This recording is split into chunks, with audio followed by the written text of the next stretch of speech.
Congressman, good morning. What's up, Dan? I appreciate your quick response. Well, that's all right. Fantastic. You probably saw the same speech that I did.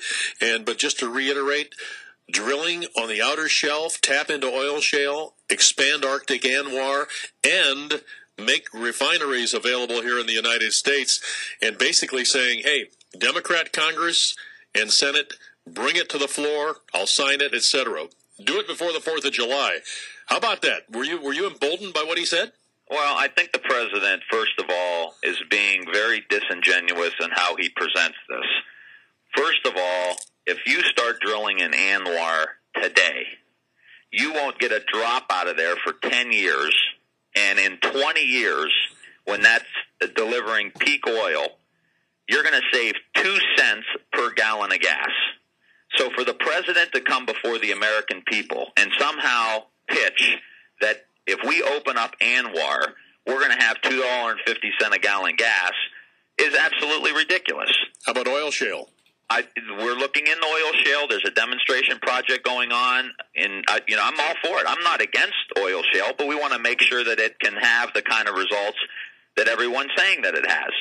Okay. Now, with regard to the Outer Continental Shelf, and this is why I think this is also a little bit disingenuous. You've got to remember, when we're watching this guy, we're watching an oil man that has been in the White House. He's had the House, the Senate, and the White House controlled for his first 6 years of his presidency.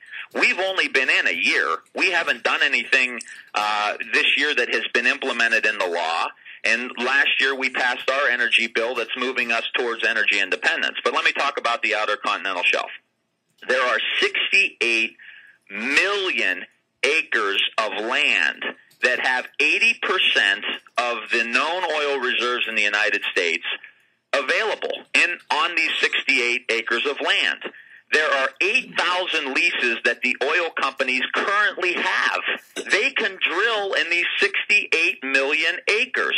Now, I'm not against drilling. I'm for nuclear power. I'm for coal to liquid. This is not an environmental issue. This is the oil companies holding these leases and not drilling in 68 million acres of land that they already have. Go and drill. I'm for drilling. I want every constituent in the 17th District to know I'm for drilling. And the oil companies have 68 million acres to go and drill in. And they have the leases and they're not drilling. It's ridiculous. And then the president comes on and says, well, if we go up to Alaska, 2 cents a gallon of gas, 20 years from now is what ANWR will save. There is no silver bullet here, Dan. But he's saying outer shelf, 18 billion barrels, tap into the oil shale, 800 billion barrels, and expand ANWR. He said 10 billion barrels of oil, 2 decades of Saudi oil. I mean, you can't be against any of these things that he's presented, can you? Well, if you start drilling now, and I'm for the Outer Continental Shelf. What he said there is absolutely true. The key is to get the oil companies to do something about it.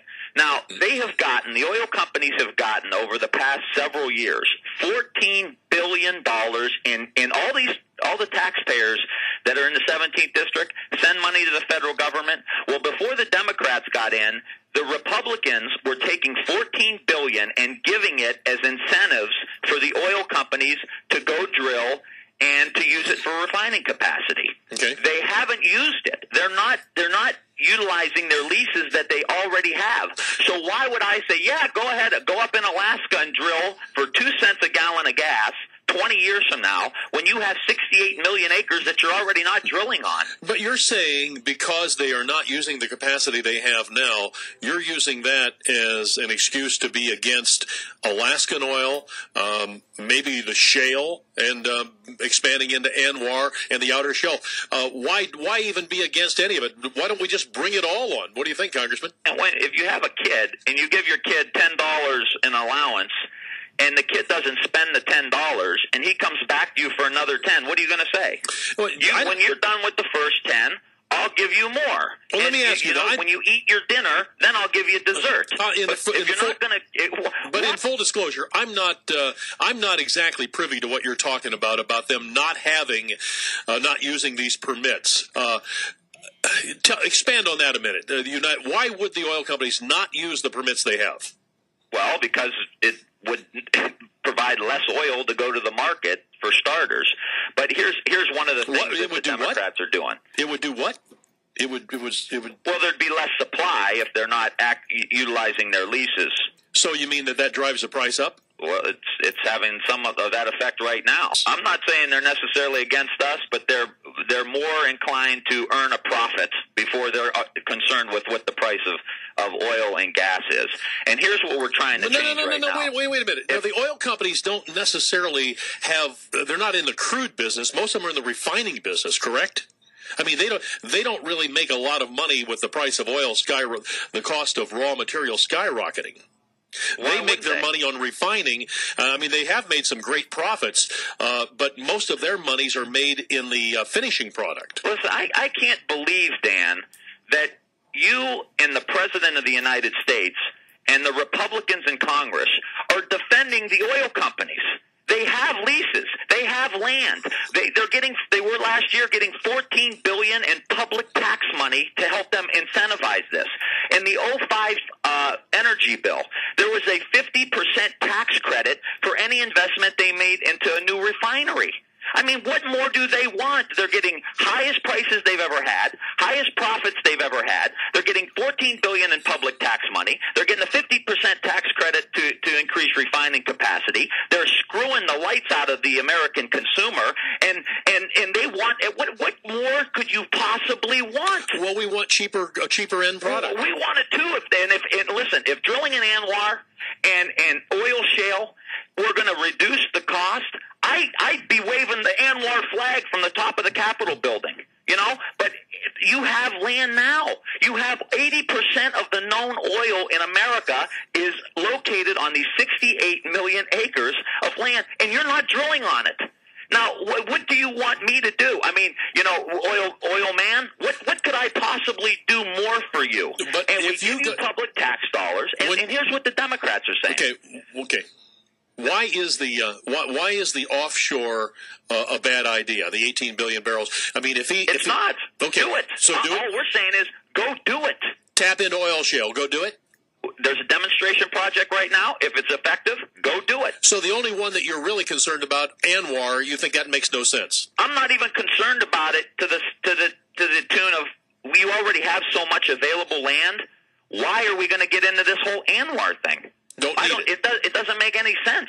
You've got 68 million acres with 80% of the known reserves already, and you have leases. Now, here's what we're changing. Here's the problem that the oil companies have gotten really a free pass on. If you get a license to go and dig out coal, mine coal, you get like a 20-year permit, but you have to show that there is diligent development. That's the legal term. Diligent development of the coal, or you lose your lease. One more thing. Let me finish. I want to make a point here. Oh, you're making a point. Okay, yeah. Good. So if you got the coal permit, you have to show diligent development as to you're actually mining the coal. Well, for oil companies and these oil leases that they get, there is no diligent development requirement. So what the oil companies have done is they've bought all the leases and then they're not drilling. So what we're going to pass here in the next few weeks, at least out of the House, is saying it's going to have to be the same as the coal. If you have the lease, you have to show diligent development, and if you're not drilling, then you will lose your lease. So Democrats are for drilling, but how many more incentives can we create for the oil companies? So what your position is, the oil companies are screwing us, and they are purposely keeping the price of oil high. Yes. That's where you are. Okay. Yes. Now, I'm going to buy that because I don't know. Expanding refining capacity. 30 years since a new refinery. Why has